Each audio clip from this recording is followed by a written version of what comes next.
It is time for the government to put the people first. It is time that the best system of government ever devised be put to work for the benefit of all the people. That is why we ask each of the parties to deal squarely, specifically, and candidly for the purpose of restoring fairness, equity, and compassion to government policies.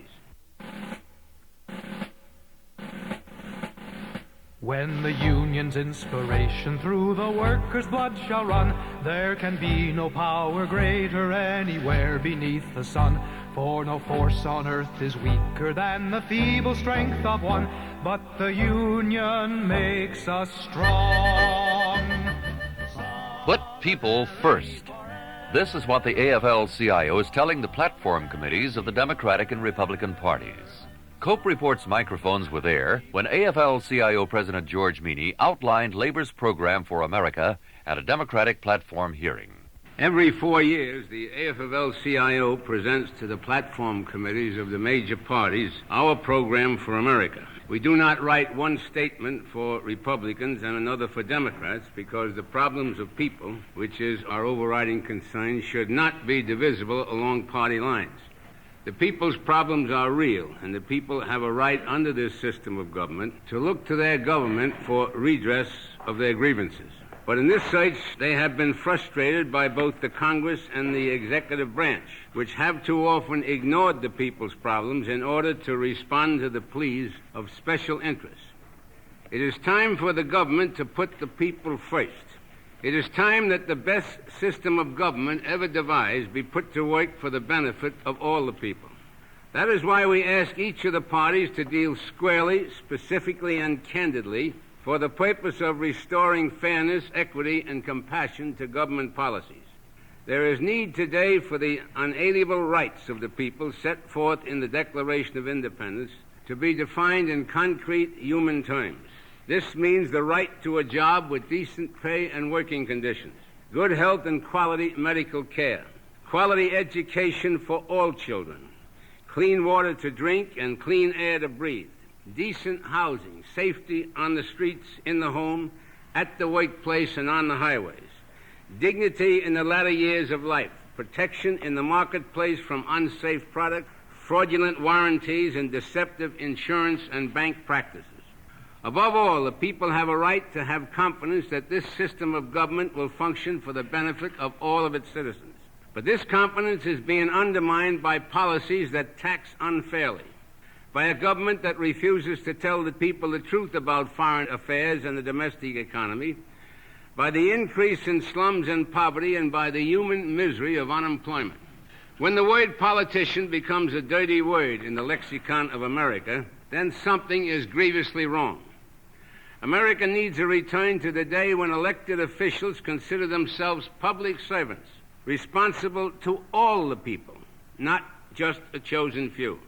Therefore, we have prepared detailed suggestions on a great many issues which follow this statement. They are not proposals to make labor strong to the detriment of others, for that would not be proper or just. We do not ask for a labor government, and we reject a government by corporations. In its simplest terms, what we seek is a return to, as Abraham Lincoln said, government of the people, by the people, and for the people. On the subject of jobs, Mr. Meany said, foremost, we seek a rejection of unemployment as an instrument of national policy. Today, the worker and his job are being openly bartered with disastrous consequences. It is the worker who is told that he must sacrifice his job to fight inflation.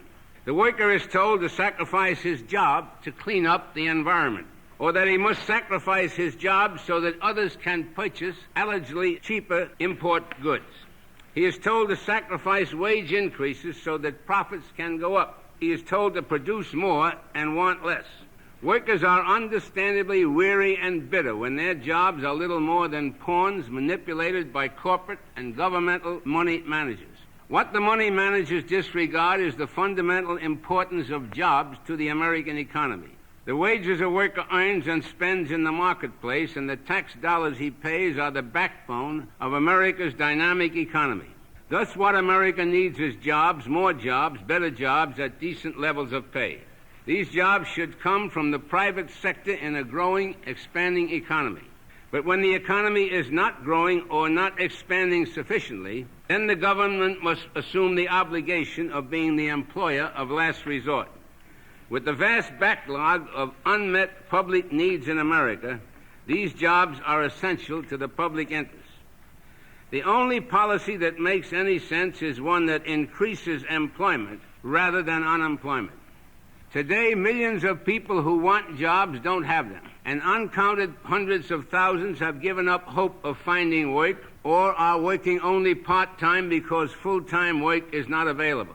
An additional hundreds of thousands work full-time but receive so little in wages that they must go on welfare to exist.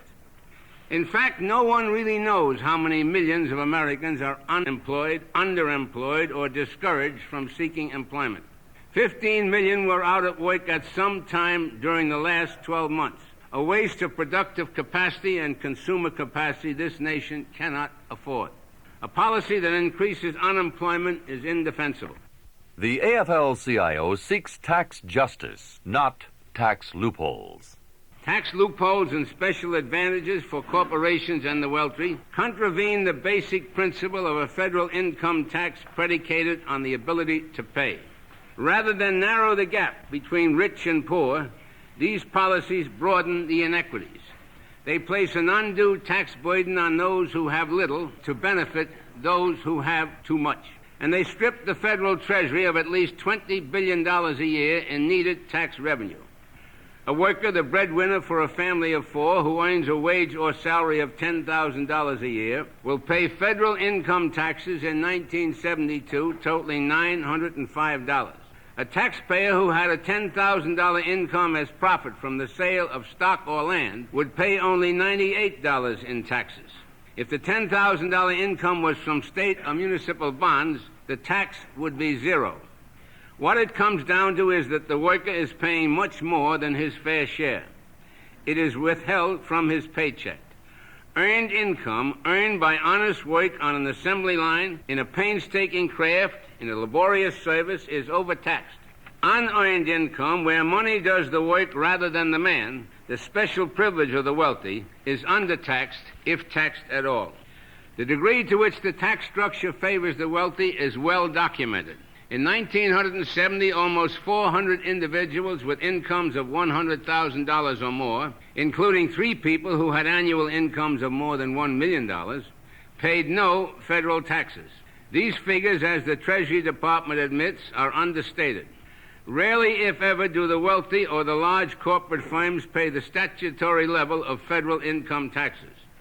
Internal Revenue Service statistics for 1969 reveal that 25% of United States corporations with net income subject to taxes paid no federal income tax at all. The United States Steel Corporation, according to its own annual report, paid not 1 cent of federal income tax in 1971. The corporate share of the federal income tax is declining. It was 35% in 1960, and it is estimated will fall to 26% this year. This means that the low and middle income taxpayer is bearing a higher percentage of the federal income tax burden. In contrast to the corporations, the wage earner pays his full statutory rate. There are no tax shelters for earned income. Directing his attention to labor management relations, Mr. Meany told the committee, the public policy of the United States, its labor management laws says, is that workers have a right to freely join together into unions and to bargain collectively. Over the years, there have been many attempts to undermine this policy and to destroy or weaken labor unions. Now pending in the Congress is the latest of these attempts. Stripped of its fancy disguise, the proposal of the administration amounts to compulsory arbitration. It would force American workers to labor against their will for the private profit of other American citizens. It is a proposal that is absolutely unacceptable to the American labor movement. It is a proposal that should be repugnant to any American who believes in freedom. A stronger minimum wage and welfare reform will help the nation's poor. A job at a decent wage is still the most effective route out of poverty. No worker working a 40-hour week year-round should receive such a pittance that he should be forced to turn to welfare. That is why we believe that an adequate minimum wage covering all workers is the best single step this country can take to alleviate poverty. The benefits and protections of the Fair Labor Standards Act, absolutely essential to the working poor, have been seriously eroded in recent years. We flatly reject any deviation from the principle of a single minimum wage rate covering all workers. We are in complete opposition to the President's proposal for a sub-minimum wage rate for youth, a step which we feel would undermine the minimum wage itself while not creating any new jobs for young people. Welfare reform is vital if America is to eliminate poverty. The present system fails those who need welfare and is a continuing drain on the limited resources of state and local governments. We find abhorrent proposals that would require welfare recipients to work for less than an already inadequate minimum wage. Rather than lift people out of poverty, such proposals only drive them further into the trap of poverty. What is needed is a federally based family benefit of at least $3,000, rising to no less than the poverty level within a few years. Essential to welfare reform must be a federally funded, community-controlled system of daycare centers for the children of welfare mothers and other working women. Daycare centers would permit these women to obtain work knowing their children are adequately supervised and receiving broad-range health and education programs.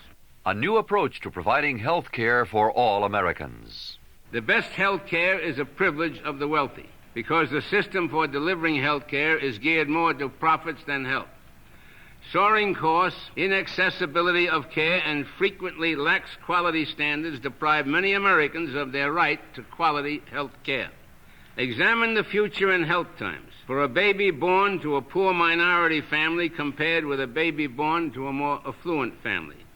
Chances are the poor baby will have twice as much illness in his lifetime, 4 times as much chronic illness, 3 times as much heart disease, 7 times as many eye defects, 5 times as much mental retardation and nervous disorder. He will probably live 7 fewer years and has twice the chance of dying before age 35. He has only a 50-50 chance of being immunized against common childhood diseases. These are this baby's chances if he lives past his first year of life, and he has half a chance to make it past that mark. Lack of quality health care is not solely the plight of the poor and the minorities. Anyone who has ever tried to get a doctor at night or on a weekend, or waited for hours in a hospital emergency room with an injured child, or seen his family financially ruined by a single illness knows the problem. The old solutions have not worked. Insurance companies cannot and will not insure everyone, nor will they control cost or quality. The health care system is composed of isolated, uncoordinated units, individual doctors and hospitals that are monstrosities of inefficiency and waste. However, we recognize that this system cannot be wiped out overnight and replaced in toto with a new one. But reforms can and must start today to transform the present system into one that efficiently and effectively provides for the health care needs of all the people, controls cost, and is fairly financed by a system of contributory taxes matched by federal general revenues.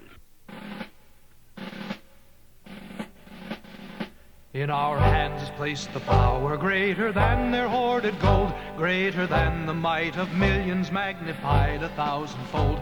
We can bring to birth a new world from the ashes of the old, for the union makes us strong. The AFL-CIO's proposals to the platform committees of both parties continue on side 2 of this cassette. Solidarity forever, for the union makes us strong. Solidarity forever, solidarity forever, solidarity forever.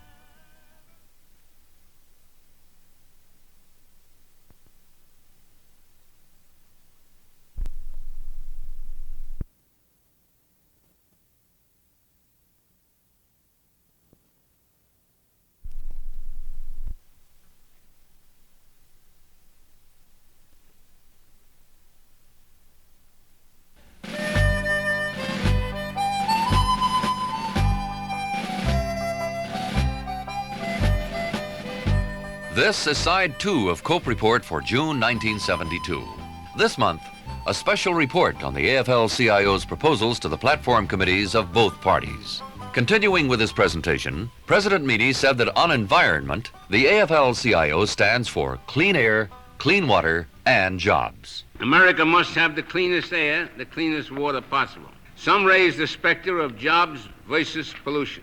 But we believe that America can have a clean environment and jobs too. Reasonable and enforced federal standards can significantly reduce emissions without wiping out American industry. We do not agree with the concept of special taxes on polluters, which are in reality licenses to pollute paid by the consumer. Nor will we accept weak enforcement of pollution control standards by a system of fines that industry would find cheaper to pay than to abide by abatement procedures. Just as the environment must be protected against pollutants, the jobs of workers must be protected against environmental blackmail by employers seeking to avoid compliance. Businesses should be required to publicly prove actual job loss resulting from abatement orders. Adversely affected workers must be provided with manpower training and other special programs to minimize dislocation and disruption of their lives. There must also be a new recognition that the workplace is an environment too. Adequate legislation to protect workers from health and safety hazards on the job has already been enacted, but administration of that legislation has been less than fully effective. When the health and safety of American workers is at stake, there is no reason for excuses or lax enforcement.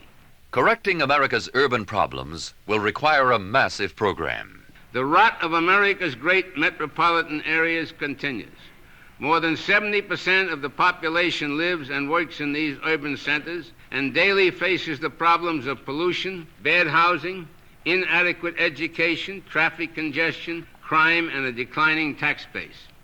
These problems are the legacy of a social system, particularly in the South, fraught with cruelty and injustice. A depression during which America had no money to meet the task that needed to be met. A world war which channeled all available manpower into war production. The complacent do-nothingism of most of the 1950s, and the failure of this administration to carry forward the progress begun in the mid-1960s. The consequences are today's ghettos, and the need is for far-reaching programs to prevent the collapse of the nation's cities. Housing opportunities for low and middle-income families must be greatly increased. Supplying the shelter needs of the people must be freed from control of the moneyed interests. America's major education problem is not busing. It is inadequate schools, limited educational opportunities, and reliance on a system of taxation that restricts progress. The federal commitment to education is one of words backed with too little or too few dollars. Federal education programs do not receive the full appropriation of the authorized spending levels, leaving a disheartening gap between promise and performance. At the heart of the problem is the reliance by school districts on the property tax that places a burden on the small homeowner, while wealthy landowners, speculators, and industry have special tax breaks. Anything less than a full commitment to quality educational opportunity for all children, regardless of their race or family income or the neighborhood in which they live, will encourage the demagogues to inflame racial passions out of America's need for quality integrated education. We repeat that the AFL-CIO wholeheartedly supports the busing of children when it will improve the educational opportunities of the children. We deplore the actions of individuals or groups who are creating divisive political issue out of America's vital need for quality integrated education. Particularly damaging to the cities is the flight of its industrial and middle-income tax base to the suburbs. In addition to the fiscal problems created, a double-edged crisis is developing. Inner-city residents trying to follow their jobs to the suburbs cannot find adequate housing, either because of the cost or color bars, and the mass transit needed to get to their jobs is not available. New suburban residents clog city streets and parking lots with automobiles because mass rapid transit is inadequate. Thus, the cities need help to solve their problems, including assistance in providing basic public service. A massive federal program of public investment schools, libraries, mass transit, sewage treatment facilities, hospitals, coupled with expanded public service employment programs, will benefit the economy through increased jobs, while at the same time solving some of America's urban problems. Recapturing the streets of the cities from the criminals requires a broader effort than tough-sounding talk. It requires more policemen, more judges, quicker trials, better prisons, better education, better employment opportunities, better housing, better health care. All would help to eliminate the breeding grounds of crime. American jobs must be protected from imports. Present United States foreign trade and investment policies have resulted in the loss of 900,000 job opportunities in the past 5 years. In 1971, for the first time in this century, the United States had a trade deficit.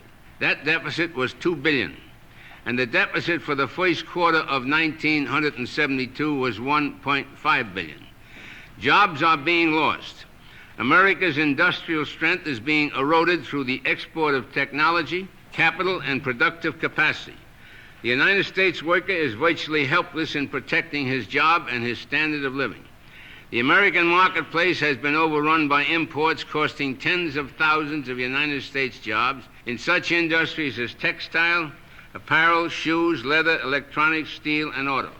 Much of America's trade problems stem directly from the rise of multinational corporations, many of them United States-owned. United States tax and tariff laws and outright restrictions on United States exports by other nations who manage their economies have encouraged United States firms to run away and manufacture goods abroad through exploitation of low-wage workers. In turn, these products are sold in the United States market at United States prices, with the difference in labor costs being added profit for the corporation, taxed by the United States only when the profit returns to these shores. The United States market is the most open for imports of all the major industrial nations. At the same time, United States exports are denied the opportunity to compete in the marketplace of the world by tariff and non-tariff barriers. For wanting to save his job from the tide of imports, for wanting work instead of welfare, the American worker is being attacked. He is told that to safeguard American jobs by restricting imports would be harmful to consumers. Who is the consumer but the American worker?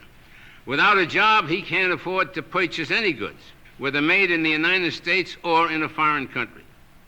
We do not propose a trade policy of isolation. Much the contrary, we believe that America's foreign trade policy should be developed in light of what is happening in the world. This policy should be fair, flexible, and above all, current. It is time to stop the folly of permitting American-owned multinational corporations to write their own ticket while American taxpayers and the American economy pays the bills. In foreign affairs, the government must confide in the people. The AFL-CIO believes the foreign policy of the United States must be based upon an absolute commitment to the concept of freedom for all people, in all places, at all times. Thus, it follows that we are implacably opposed to governments which suppress the freedom of their people, whether these governments be dictatorships of the right or the left.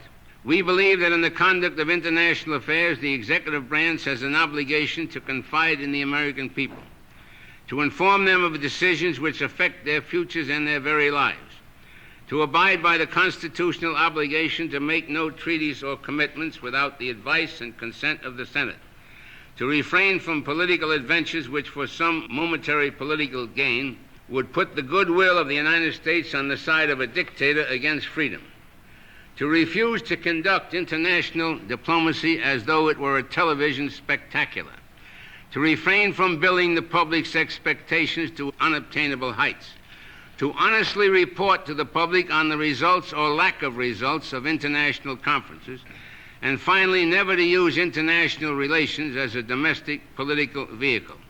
And we believe the United States of America, as the largest free nation in the world, has an inescapable obligation to the rest of mankind. We flatly reject the concept of isolationism. We believe in a defense establishment strong enough, but no stronger than necessary to meet these obligations. The scope and size and nature of a program of defense spending must be related to the realities of the modern world and the extent of America's known international commitments rather than the world Americans wish they had or a posture of isolationism. The military must, however, remain under the firm and absolute control of elected civilian authority, subject always to the checks and balances of the Congress and of an informed public opinion. In short, we believe the Constitution has served and continues to serve this nation well. We would not change its basic precepts, subvert them, or allow others to do so. The veterans of the Vietnam War deserve to receive, as all American veterans before them, the best of care and of benefits and the gratitude of this nation. We believe that America has not treated the Vietnam veteran as is his due. We believe that they are entitled to the training and education benefits that earlier veterans received, but in times of today's course. In closing, Mr. Meany asked the parties to make platforms believable. In summary, our proposals for the platforms of both parties would make people and their welfare the primary focus of government policy. They would reverse the unhealthy trend toward concentration of wealth and power in the hands of a few individuals and corporations. In advocating these unalienable human rights, we also plead for preservation of the basic civil rights and liberties that guarantee that all Americans are free men. Erosion of freedom in the pretense of protecting the public interest has long been the way of dictatorship. That, we submit, is totally incompatible with democracy. We reject the demagogue who incites racial unrest or the administrator who coldly refuses to carry out the law of the land, because we are convinced that the American people still hold as self-evident the truth that all men are created equal. Much progress has been made toward equality of opportunity for all Americans, and demagogues and administrators must not be permitted to undo that progress.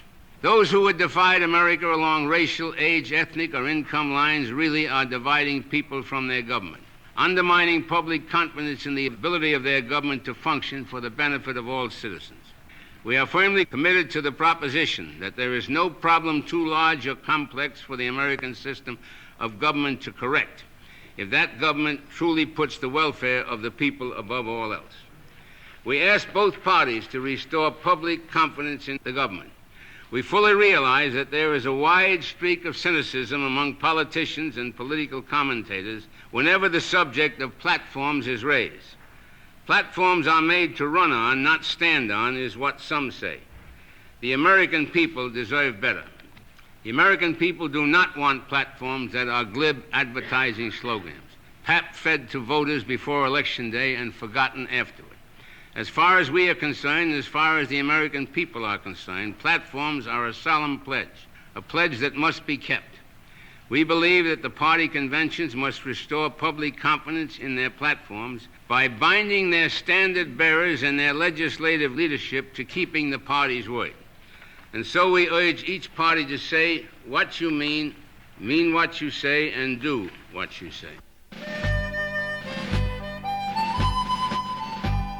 For copies of the complete platform proposals of the AFL-CIO, write to the Public Relations Department, AFL-CIO, 815 16th Street Northwest, Washington, D.C., 20006.